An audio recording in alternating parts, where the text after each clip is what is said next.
You may not want to hear this now, but one day you'll be grateful you did. Words like these often feel like a jolt. They shake our comfort, and for a moment, we're forced to stop and face ourselves, without excuses, without distractions. We all avoid hard truths. We delay what matters. We shrink from discomfort, and we bury ourselves under the weight of expectations and fears that never truly leave us.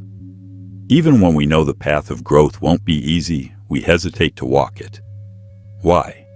Because change asks something from us. It asks for honesty. It asks for effort without applause. And it asks us to face the mental storms we spent years trying to outrun. Stoic philosophy doesn't promise comfort. It offers something far better: clarity. It doesn't offer to remove pain, but it teaches you how to endure it with strength. As Seneca said, "It is not the man who has too little, but the man who craves more, who is poor." It's a quiet call to step off the endless treadmill of desire and return to what matters. So today we begin. Let's explore 7 powerful Stoic principles, anchors in chaos and torches in the dark. 1. You can't control the outcome. You can only control yourself. You may not like hearing this, but you're not in control of the outcome. You never were. And while that might sound like defeat, it's actually the beginning of freedom. Because every time you tie your peace to an external result, you give your power away. You do your best. You plan. You strive. And when things still go wrong, you blame yourself for what was never yours to control. The Stoics remind us, the only thing fully within your reach is your attitude, your choices, your values. Have you ever woken at night, mind racing, caught in the what-ifs? What if this fails? What if I'm not enough? That constant reaching into the future drains the present from you. Imagine yourself as a ship on the sea. You can raise the sails, set your direction, but you cannot tame the wind or stop the storm. Still, you can steady the ship. You can remain calm when others panic. You can choose dignity when anger would be easier. Marcus Aurelius wrote, "You have power over your mind, not outside events. Realize this, and you will find strength." He began each day reminding himself, there will be ego, there will be pettiness, there will be disappointment, but none of it would shake him, because he had already chosen how he would respond. Maybe you've known the feeling of pouring yourself into something only for it to fall apart. You tried everything, you cared deeply, and still, it didn't work. That pain is real, but your response is where transformation begins. Not by blaming, not by retreating, but by redirecting your energy inward, by asking, who am I becoming through this? Because when your peace depends only on results, you live in fear. But when it depends on your values, you become steady, anchored. That shift may not come quickly, but it will come. Start by noticing. What are you trying to control today that lies outside of you? And what would happen if you returned your focus inward? Write it down, reflect on it. That's not just self-help, that's self-mastery. 2. You're afraid of other people's judgment, but that's an invisible chain. Epictetus was born into slavery. He had no possessions, no freedom, no status. Yet he believed he held the greatest power of all, the ability to govern his own mind. Let that sink in. Not even chains could keep him from inner freedom. So why do we let a single comment, a disapproving glance, or imagined criticism dictate how we live? Why do we stay silent when we want to speak? Why do we shrink when we want to stand tall? It's not others who hold us back. It's the fear of their judgment, the story we tell ourselves about what they might think. But the Stoics ask us to challenge that fear, because most of the time, people are too focused on their own lives to truly see ours. And even when they do judge you, what then? Their opinion can't change your worth. Only your actions, your integrity, and your principles shape your character. So let go, not of connection, but of the illusion that you must be accepted by everyone to be at peace. Freedom begins where people-pleasing ends. Each morning, Marcus Aurelius reminded himself, "Today I will meet people who are selfish, arrogant, deceitful." Not with resentment, but with readiness. He wasn't bracing for war. He was steadying his spirit. He understood that judgment, gossip, and misunderstanding are part of the world. But he also knew this: they don't have to enter your inner life. Epictetus taught the same truth from a very different place, not a palace, but in chains. He said real freedom isn't about having control over others. It's about not being controlled by their words. When you live trying to protect an image, you begin to lose touch with yourself. Every glance, every compliment or criticism starts to feel like a measure of your worth. You become reactive, performing for approval, shrinking in fear of rejection. And somewhere in that cycle, your true self begins to fade. Stoic wisdom offers a quieter way. It doesn't tell you to ignore others, but to remember, you don't belong to them. You belong to your own principles, your own choices. You can't silence every whisper or redirect every glance, but you can train your mind to stand still, even when the world buzzes with opinions. The moment someone's judgment stings, look deeper. It's not the words that hurt. It's the wound already inside, the fear of not being good enough, the fear of being overlooked, misunderstood, or dismissed. That's the true pain, and it keeps you in a kind of quiet prison. You want to speak freely, act boldly, but a voice says, "What will they think?" And so, you hold back. You hesitate, not because you're weak, but because you've forgotten who you really answer to. Epictetus said, "It is not he who insults you that does you harm, but your belief that you have been insulted."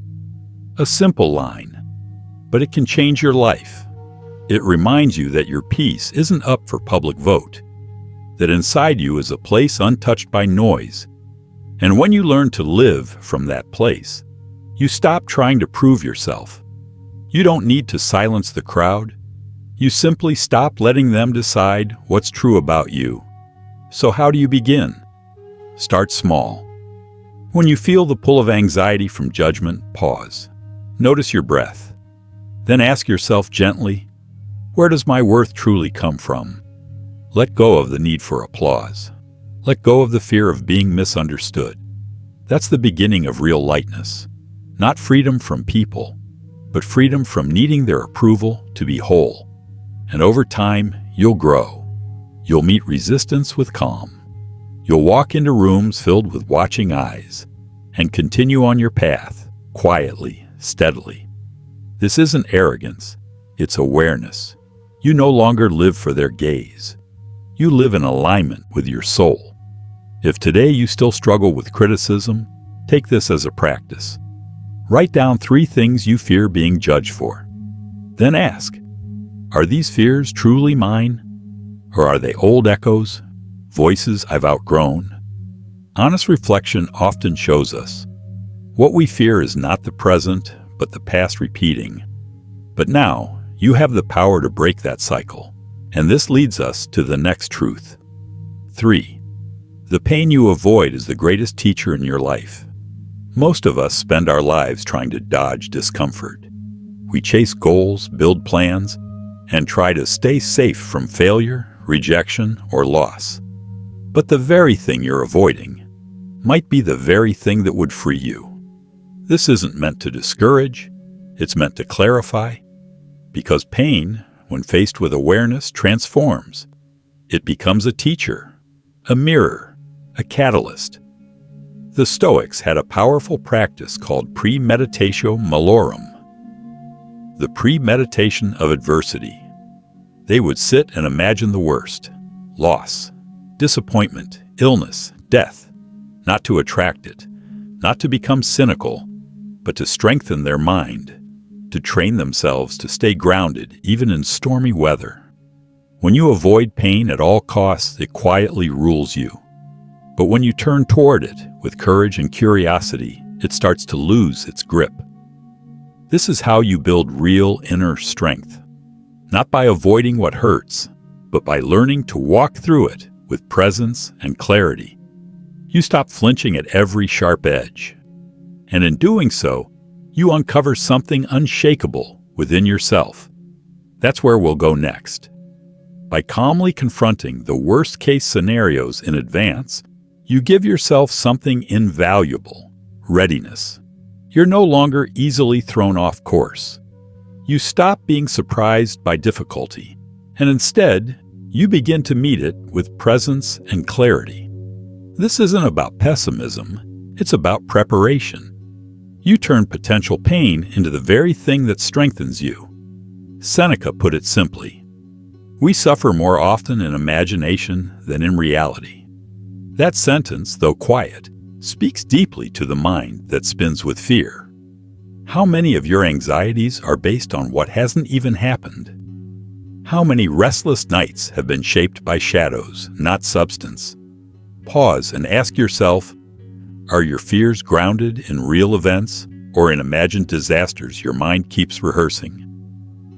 Seneca's insight isn't just a philosophical idea, it's a daily practice, and it's one that can transform fear into clarity. When you take time to visualize what could go wrong, not with panic, but with curiosity, you begin to disarm fear. You realize most of it is fog. The pain you avoid begins to lose its shape. Italian mountaineer Simone Moro understood this. Before attempting to summit K2 in the dead of winter, he didn't just train his body, he trained his mind. He pictured it all: blizzards, zero visibility, gear failures, numb limbs, the possibility of losing his way. He walked through every scenario again and again, so when the real trial arrived, he didn't collapse. He remained calm, not because it wasn't hard, but because he had already met the hardship in his mind. He had rehearsed clarity. And so, as he reached the top, it wasn't adrenaline that carried him, it was quiet confidence. He had faced the storm before the storm arrived. You may not be climbing icy mountains, but you have your own peaks, your own fears. Maybe it's the fear of failure, the fear of being left behind, the fear of losing someone you love. These fears are real, but they don't have to rule you. So instead of avoiding them, turn toward them. Take out a sheet of paper. Write this question at the top: what is the worst that could happen? And then answer honestly. Don't flinch. Don't soften it. Write it out. Face it fully. And then breathe. Let the emotion rise if it needs to. Notice it. Don't push it away. Because the more you avoid a fear, the more power it has. But when you face it directly, you begin to dissolve its grip. That's not weakness. That's training. You're building a stronger mind. After this practice, you'll begin to notice something shift. The things that used to shake you, a critical comment, a minor setback, a difficult conversation, will no longer hold the same weight. They're no longer earthquakes. They're ripples, because you've strengthened your center. Practicing premeditatio malorum isn't just about surviving what might go wrong. It's about becoming sharper, wiser, more grounded. You plan better. You focus on what you can control: your mindset, your actions, your values. The difference between panic and courage isn't that one has no fear. It's that the courageous have already made peace with it. So today, try this Stoic practice, not to invite hardship, but to become the kind of person who no longer runs from it, to live with a steady mind, ready for whatever may come. Spend just 5 minutes a day, not scrolling, not avoiding, but imagining, with clarity and calm, your worst-case scenario. Feel it, observe it, write down what you notice, not just the fears, but your thoughts, your reactions, and what those feelings teach you about yourself. Soon, you'll notice something powerful. The fear no longer has sharp edges. The pain no longer feels like an enemy. It becomes a teacher. It no longer blocks your path. It becomes the shield that steadies you when life gets unpredictable. But don't let this practice remain a theory. If you feel called, share in the comments. What is it that you fear most when you envision the worst? Your insight might be the mirror someone else needs. Your courage might give someone the strength to face their own. Because the most profound proof of Stoic wisdom isn't in ancient texts. It's in how we live, grow, and support one another through life's storms. 4. You're still haunted by the past. Be honest with yourself. You are suffering, not because of what happened, but because you're still holding on to it. Each time an old memory surfaces, your chest tightens. The weight returns. The regret creeps in like a shadow, and suddenly the present feels dimmer. But here is a truth you may not want to hear. The past cannot be changed. It can be acknowledged. It can be understood, but it cannot be rewritten. And the longer you try to outrun it, the tighter it clings to you. The Stoics were clear about this. They didn't pretend the past didn't hurt. They simply refused to let it dominate the present. Marcus Aurelius wrote, "Accept without arrogance. Let go without resistance." Simple words, but in them lies deep power. To accept without arrogance means to acknowledge your past, your mistakes, your wounds, without pride, but also without shame. To let go without resistance means to stop reliving what you cannot relive, to allow what has been to remain where it belongs. Between those two choices, acceptance and release, there is peace. Seneca knew this firsthand. Exiled from Rome, disgraced, alone. He could have spent his days in bitterness, but he didn't. Instead, he faced the silence. He made peace with the pain. And in doing so, he grew strong enough to return, not as a victim, but as a wiser man. He teaches us this: the burden of the past becomes lighter the moment you stop trying to carry it alone. So ask yourself gently, how many moments have been lost to what can no longer be changed? How much joy has regret stolen from today? Regret doesn't reverse time. It only leaves you standing still, hurting yourself on a memory like gripping broken glass. And sometimes healing begins with one simple act: letting go. Not forgetting, not pretending it didn't matter, but choosing not to let it define you anymore.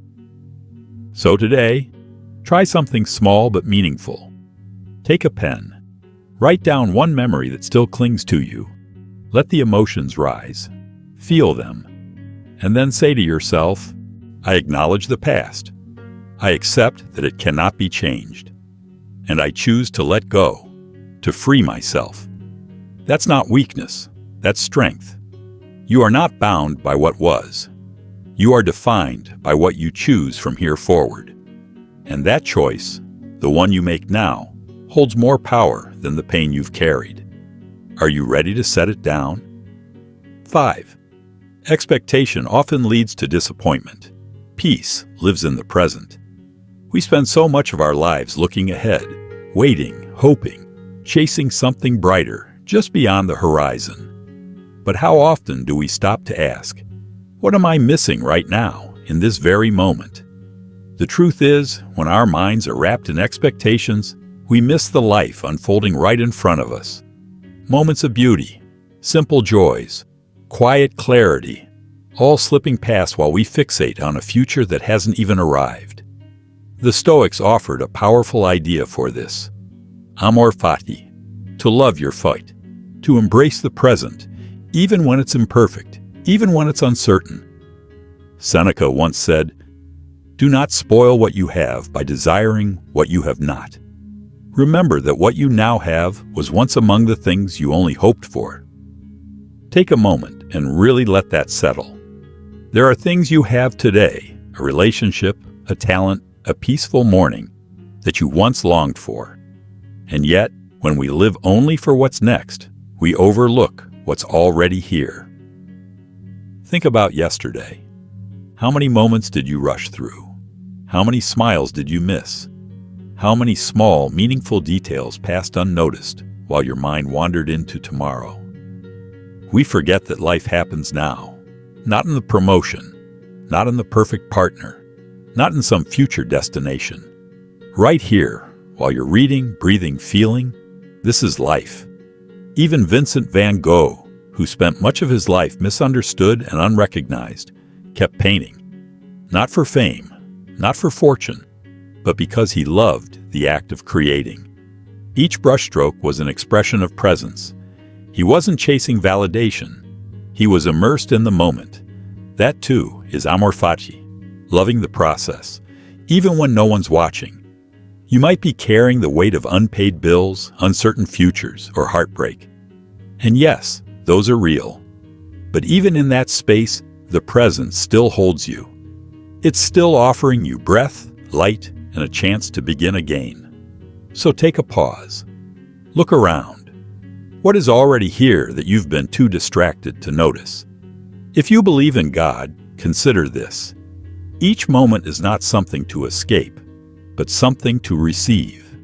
Each breath is a quiet gift, not loud, not flashy, but steady. A reminder, you are here, you are alive. This is enough. Don't wait for miracles. Realize they're already here, in your heartbeat, in your voice, in a kind word, in a silent prayer. So try this. Write down 3 things you keep waiting for. Success, recognition, complete happiness.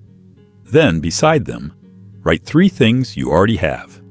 Your health, a connection, the freedom to create. Then ask yourself honestly, are you living for the idea of life, or are you living life itself? Now take one small step. Write down 3 overlooked moments from today. Maybe it was the sound of rain, a deep breath, or the way sunlight fell through your window. Appreciate them. Let them root you here. That is amor fati. Not just accepting life, but learning to love it as it is. Even when it's quiet, even when it's unfinished. Especially then. 6. You think you need more to be happy. But often, the truth is, what you have is already enough. At some point, you've likely looked at a new car, a bigger home, or something just out of reach, and thought, if I had that, I'd finally be happy. It's a familiar thought, one we've all entertained. But here's something that may quietly challenge that belief. Happiness doesn't come from adding more. It often comes from needing less. The Stoics saw this clearly. Epictetus once said, "Wealth consists not in having great possessions, but in having few wants." It's simple, but it's powerful. The more we crave, the more we convince ourselves that something is missing. And the more we chase, the more we feel behind. Think about it. You get what you wanted, and almost instantly, your mind moves to the next thing. A better version, a newer model, another goal. And slowly, that quiet sense of peace begins to erode. What once felt fulfilling is no longer enough. And in that chase, something deeper is lost. Contentment, stillness, the ability to just be. Have you felt it? That restlessness? That vague sense that no matter what you achieve or own, it still doesn't feel quite right inside? The Stoic path doesn't tell you to abandon life or ambition. It simply asks you to pause and question what really brings you joy. Not the illusion of joy sold by society, but the kind that lives in simplicity, in presence, in gratitude. This inner simplicity isn't about deprivation. It's freedom. Freedom from always needing more. Freedom from comparison. Freedom from the idea that your worth depends on what you acquire. When you stop measuring your life by what others have, you begin to see what you already hold. Time with someone you love. The ability to create something meaningful. A walk in the sun. A good conversation. Moments of peace that no amount of money can buy. Imagine waking up one morning and feeling no pressure to upgrade, to chase, or to prove. Imagine being still and being okay. That's not emptiness, that's fullness. And no, it doesn't mean you'll never want anything again. It just means you no longer need it to feel whole. Of course, letting go of desire isn't easy. There's a reason we're drawn to more. Sometimes desire masks deeper emotions, feelings of lack, of loneliness, of uncertainty. And this is where the Stoics offer something even more profound. Not just simplicity, but courage. The courage to sit with those uncomfortable emotions instead of covering them up with distraction or consumption. Because until we learn to face what's inside, we stay trapped in cycles that never satisfy. The quality of your life isn't defined by how much you have, but by how clearly you see, and how gently you meet yourself in each moment. So the real question isn't, what do I need to be happy? But rather, can I be present with what I already have and see the beauty in it? When you live this way, something shifts. You stop running, you stop reaching, and you start listening to your life as it is right now. This is the beginning of emotional clarity, of peace that isn't dependent on external gain, of freedom that isn't loud but deeply felt. And once you step into this space, you're ready for the next lesson. Because now, you're not just simplifying your life.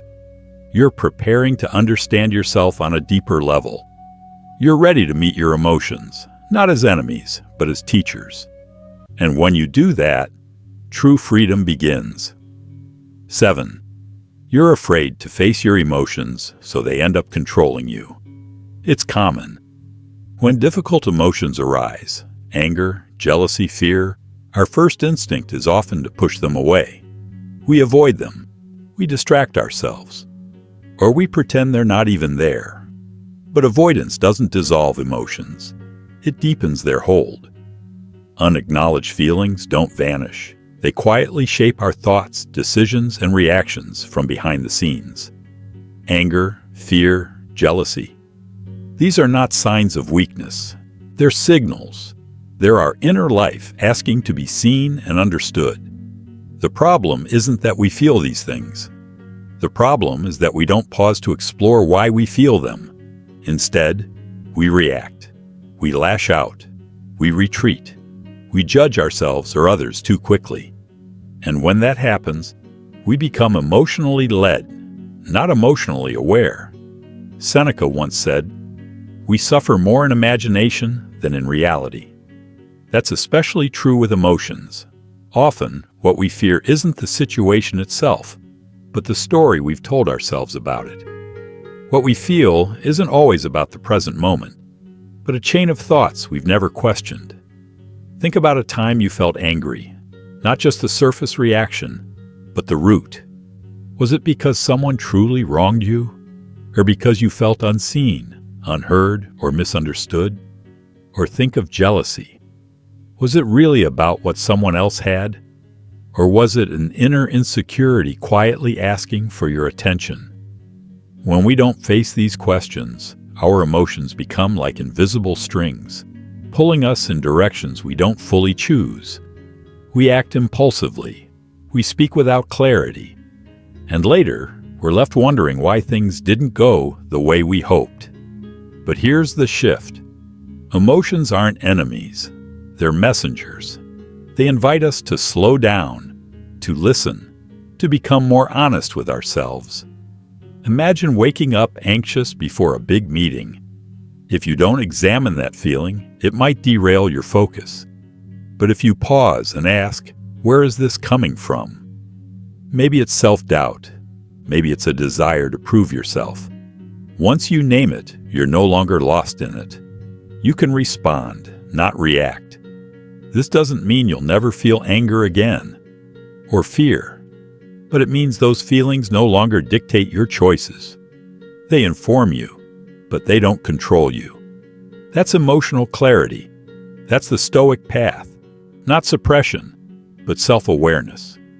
You've likely felt the sting of acting in a moment of unchecked emotion. An argument you wish you handled differently. A friend you pushed away because of insecurity. A decision you regret, made in fear. These are human moments. We've all been there. But they're also reminders, not to shame yourself, but to wake up, to become more conscious. The Stoics didn't teach emotional numbness. They taught mastery, to observe our inner world, to reflect before responding, to know ourselves enough that we're not easily thrown off balance. So when a strong feeling rises, pause, name it, ask what it's really telling you. And in that space between feeling and action, you begin to take your power back, not by force, but by clarity. You won't always get it right. That's okay. But each time you choose to face your emotions instead of fleeing from them, you build a quieter, deeper kind of strength. And over time, that strength becomes your foundation. No longer a victim of passing feelings, but someone who meets life with awareness, patience, and inner steadiness. That is the beginning of true self-mastery. And when you learn to understand your emotions, you begin to understand yourself. You stop being pulled in every direction by passing feelings. You respond with intention, rather than react from impulse. So take a moment. Face what you feel, not with judgment, but with curiosity. Ask gently, why am I feeling this? What is this emotion trying to show me? The Stoics didn't view emotions as enemies. They saw them as messages, signals from within. Signals that, when understood, can guide us to greater wisdom. The real strength isn't in suppressing what you feel. It's in holding space for those emotions and choosing how to act in spite of them. That's a kind of power that no one else can give you, and no one else can take away. True freedom begins when you're willing to face the truths you've avoided, to let go of control over what's already happened, to stop chasing what doesn't exist yet, to root yourself in the present where life is actually unfolding. You've started to shift, from chasing outcomes to mastering your responses, from worrying about others' opinions to living in alignment with your own values, from escaping discomfort to transforming it into wisdom. That's the Stoic path. To feel deeply, but not be ruled by feeling. To stand firm, even when emotions swirl like a storm around you. To trust that clarity will return if you stay present. So here's a gentle challenge. Choose one truth you've been avoiding. Write it down, sit with it for a few minutes. Then ask, what would a wise response look like? Apply one of the 7 Stoic principles you've learned. See what shifts, not in the world, but within you. It may be uncomfortable at first, but that's where growth lives. And eventually, you'll look back with quiet gratitude, thankful that you were brave enough to begin. If this journey resonates with you, feel free to share it with someone who might need it. Subscribe if you'd like to keep walking this path together. And when you're ready, the next step is right below, waiting to meet you where you are.